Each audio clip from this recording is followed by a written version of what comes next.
Donald Trump মসনদে বসার আগেই যুক্তরাষ্ট্রে প্রবেশের চেষ্টায় প্রতিবেশী দেশগুলো থেকে নেমেছে অভিবাসী ঢল। আশঙ্কা, কঠোর অভিবাসন বিরোধী আইন গ্রহণ করবেন নতুন মার্কিন প্রেসিডেন্ট। তাই ক্ষমতায় আসার আগেই সীমানার উদ্দেশ্যে পায়ে হেঁটে রওনা হয়েছেন হাজার হাজার মানুষ। শ্রীলঙ্কা আবারও রপ্তানিতে শীর্ষে।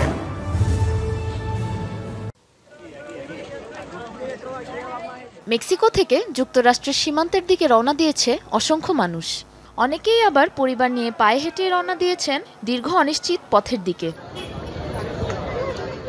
যুক্তরাষ্ট্রের নবনির্বাচিত প্রেসিডেন্ট ডোনাল্ড ট্রাম্পের ওভাল অফিসে অভিষেকের বাকি আর মাত্র কয়েকদিন। ক্ষমতায় এসেই তার কঠোর অভিবাসী বিরোধী আইন প্রণয়নের শঙ্কায় উদ্বিগ্ন হাজারো মানুষ। তাই আনুষ্ঠানিকভাবে ক্ষমতা গ্রহণের আগেই যত দ্রুত সম্ভব যুক্তরাষ্ট্রে পাড়ি জমাতে মেক্সিকোর পাশাপাশি Venezuela, Cuba, Haiti, Colombia, Guatemala ও আশেপাশের সীমান্তবর্তী দেশগুলো থেকে রওনা হয়েছে শত শত মানুষ। অধিকাংশ মানুষই যুক্তরাষ্ট্রে যেতে চায় নিজের ও নিজের পরিবারকে একটি উন্নত জীবনদানের আশায়। তবে যুক্তরাষ্ট্রের পাশাপাশি আশপাশের অন্যান্য দেশগুলোরও যদি অর্থনৈতিক উন্নতি ঘটত, তাহলে কেউই আর উন্মুখ হতে আগ্রহী হতো না বলে আমার বিশ্বাস। ক্ষমতায় আসলে বৈধভাবেও দেশটিতে অভিবাসী প্রবেশ বন্ধ করে দিতে পারেন ডোনাল্ড ট্রাম্প। দেখা দিয়েছে এমন শঙ্কাও।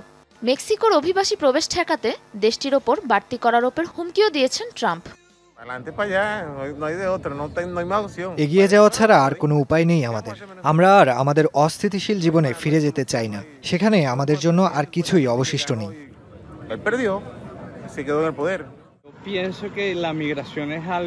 আমরা অনেক কষ্ট করে এ পর্যন্ত এসেছি। জানি না আর কতখানি অনিশ্চিত পথ পাড়ি দিতে হবে। তবে আমরা ঈশ্বরে বিশ্বাসী। নিশ্চয়ই এই কষ্টের বিনিময়ে তিনি আমাদের জন্য ভালো কোনো প্রতিদানই রেখেছেন। এর আগে গেল মেয়াদেও দায়িত্ব নিয়ে মেক্সিকো সীমান্তে কড়াকড়ি আরোপ করেন Donald Trump. Sabrina Nusrat, Jamuna news.